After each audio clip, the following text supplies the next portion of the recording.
working? Okay.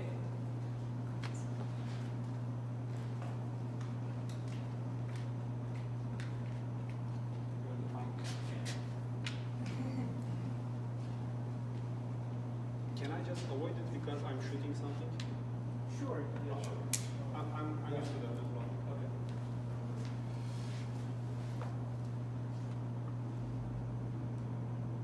Hello everyone. Thank you for coming here and listening to me in the first Talks at Kamis. Before we move on, I would like to thanks to Toastmasters and also Merck for the event and for helping me to be here. However, very special thanks goes to Shirley and Kevin. Could you please stand up? Thank you. Thank you for your mentorship for being with me today. Alright, who can in this room tell me that spirituality and leadership could coexist? I see a couple of hands. That's nice. Great. I think the same. Could you tell me what this sign is? What the symbol is? Yin Yang. Oh, we got our homeworks done. This is indeed Yin Yang from ancient China. It's an ancient message, symbol from the past for the duality in life and cosmos. Another meaning of this duality is the visible and the invisible world, just like how you see in the iceberg. The reason I show this is that spirituality is about the invisible world in play in the visible world. We are all born with a soul which houses our true potential. As we grow, we acquire a false identity that's made of personas, as psychologists call it. Our childhood decisions and our defense mechanisms form that. Then, in the social life, we act with a projected self, which is even different than the personas we have, the false identity. Does this not look and sound like a masquerade? It is a masquerade indeed. So what is spirituality? Spirituality is an inner journey from our projected self through the layers of the false identity down to our true self. A little part of my visible diversity is where I was born. I come from Turkey. It's a country in the middle, the west and the east. I come from a city, 8,000 years old city named Izmir, 5 million population. It's the hometown of Homerus, the father of history. The father of philosophy was born just in the neighborhood city. It's really magnificent. I learned a lot from there. Another part of my visible diversity is my business background, my career. I'm in the business for the last 21 years. I joined Kamis 8 years ago to start up the Kamis business in Turkey. Through my 14 years of senior leadership experience, I had the chance to lead the startup of 3 plants, unfortunately 2 closures. I have seen also experienced 2 acquisitions. They were all tough but very rich experiences for me indeed. Have you ever seen this gentleman? Do you know his name? Diogenes. Great. Yes, this is indeed Diogenes. He is an ancient philosopher who used to live in a city called Sinop in the north of Turkey. You see the lantern he's got in his hands? With this lantern, he was walking in the streets of Sinop in the night, asking for any true man. He was in search for a meaning. He was in search for wisdom.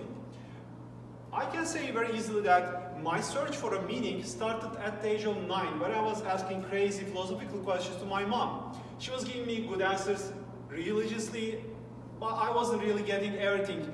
I kept asking and asking to learn more because I was questioning.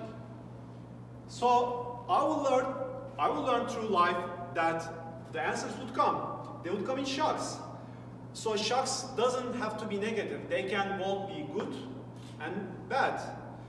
Some of them are great, good ones that come through a role model, a person of inspiration, while a bad one could come again through a person or event that can end up with traumas. Shocks are there to hold a mirror to us. You know why? Because this is our situation in life. We act with a false identity and the project self. So the mirrors help us make an inner journey to our true self.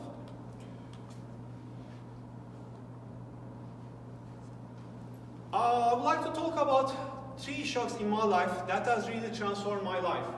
The first shock was in the military service. In Turkey, the military service is a must. I've been there for 1.5 years. It was a tough journey. I cannot be a soldier. I don't have the mindset. It was a strange thing for me. That straight my mind. I was asking questions about why I'm here. Why do I have to go through this? It was tough on me.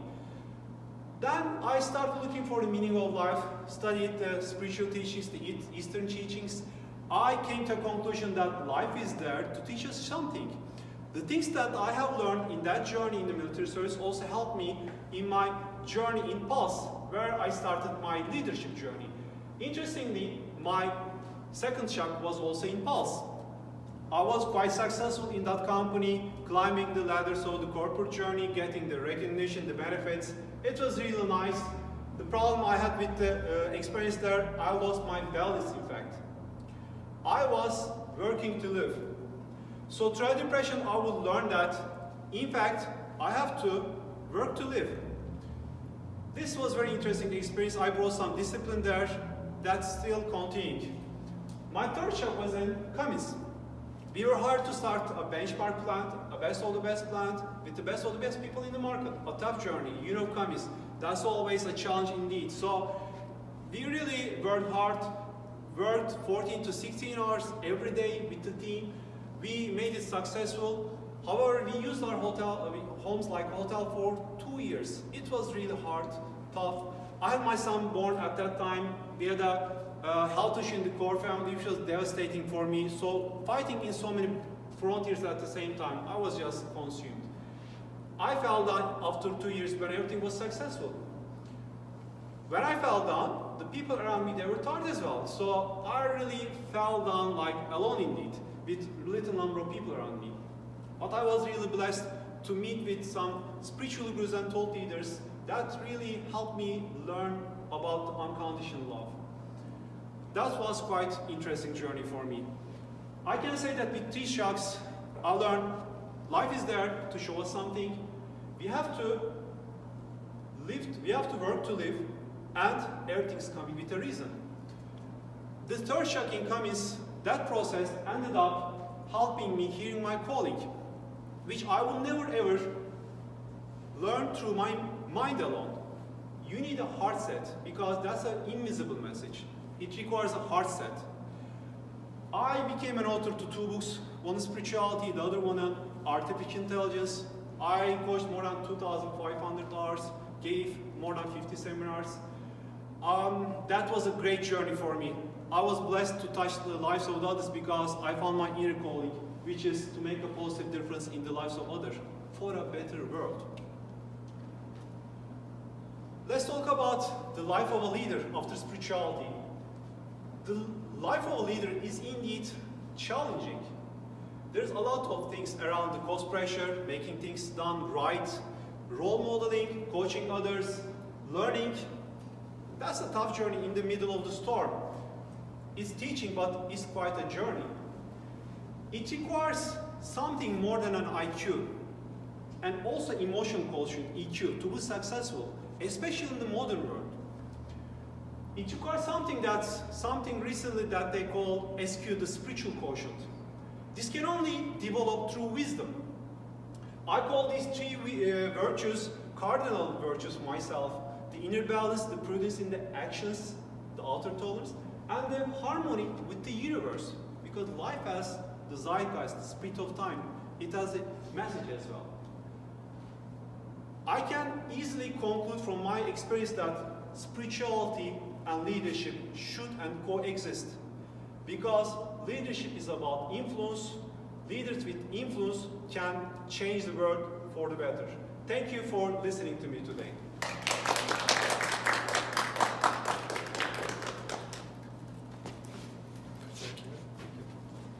It was a really great story, and I totally agree, Keenan. We all need a